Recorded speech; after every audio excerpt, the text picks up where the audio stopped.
ሰበር መረጃን እነሆኝ። ዛሬ ማታ ከባድ ፍልሚያ አለ። አርሰናል ወይስ ማንቸስተር ሲቲ?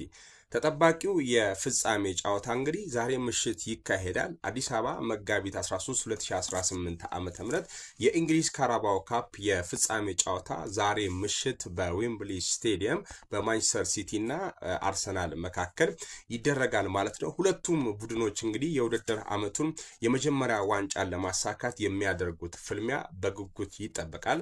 ማንቸስተር ሲቲ የእንግሊዝ ካራባኦ ካፕ ዋንጫን 8 ጊዜ ያሳካ ክለብ ሲሆን አርሰናል በበኩሉ በዚህ መድረክ ሻምፒዮን መሆን የቻለው 2 ጊዜ ብቻ ነበር ማለት ነው። ለአራትዮሽ ዋንጫ እየተፋለመ ያለው የሚገኘው አርሰናል ማለት ነው የውድድር ዓመቱን የመጀመሪያውና በታሪኩ 3ኛውን የካራባኦ ካፕ ዋንጫን ለማሳካት ከማንቸስተር ሲቲ ብርቱ ፍክክር ይጠብቋል። በአውሮፓ ቻምፒየንስ ሊግ የ16 ጥሎ ማለፍ በሪያል ማድሪድ ተሸንፎ ከውድድር የተሰናበተው ማንቸስተር ሲቲ ዛሬ ምሽት 9ኛውን የካራባኦ ካፕ ዋንጫን ለማንሳት እንግዲህ ይፋለማል ማለት ነው። መድፈኞቹ በፈረንጆቹ 1992 የውድድር ዓመት ማለት ነው ለመጨረሻ ጊዜ የእንግሊዝ ካራባኦ ካፕ ዋንጫን ካሳኩ በኋላ በመድረኩ 3 ጊዜ ለፍጻሜ ቢደርሱም ዋንጫውን ማሳካት ግን አልቻሉም ነበር።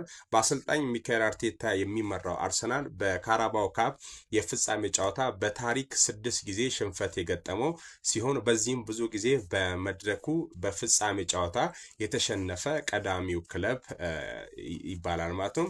ይህንን መጥፎ ክብረ ወሰን ለማሻሻል የሰሜኑ ለንደን ክለብ ዛሬ ምሽት ከውሃ ሰማያዎቹ ትላልቅ ፈተና እንግዲህ ጠብቋል።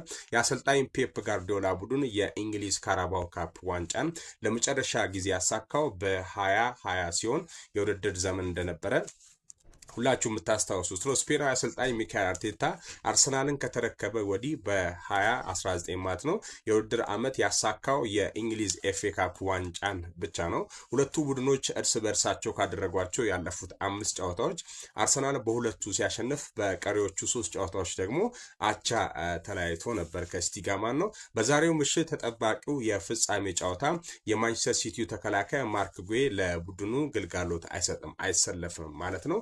ተጫዋቾቹ በጥር የዝውውር መስኮት ተጫዋቹ ወደ ማንቸስተር ሲቲ ያደረገውን ዝውውር በወቅቱ ማጠናቀቅ ስላልቻለ በዛሬው ምሽት የፍጻሜ ጨዋታ ላይ እንደማይሰለፍ እንግዲህ ተነግሯል። ማንቸስተር ሲቲ ወደ ፍጻሜ ሲያልፍ አሰልጣኝ ፔፕ ጋርዲዮላ ተጫዋቾቹን በፍጻሜ ጨዋታ ለመጠቀም መጠየቃቸው አይዘነጋም ማለት ነው።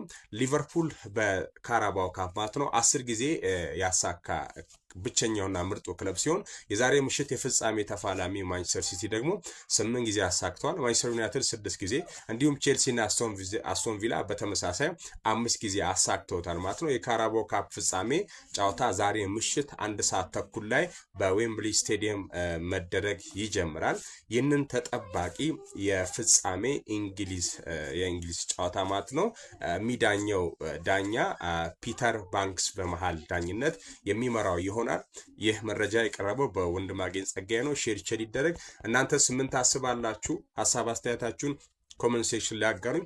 አርሰናል ከረጅም ዓመታት በኋላ ያሸነፊውን ወይስ ደግሞ ሲቲ ድጋሚ ይበላ ይሁን? እስኪ ሐሳብ አስተያየታችሁን ኮሜንት ሴክሽን ላይ አጋሩኝ።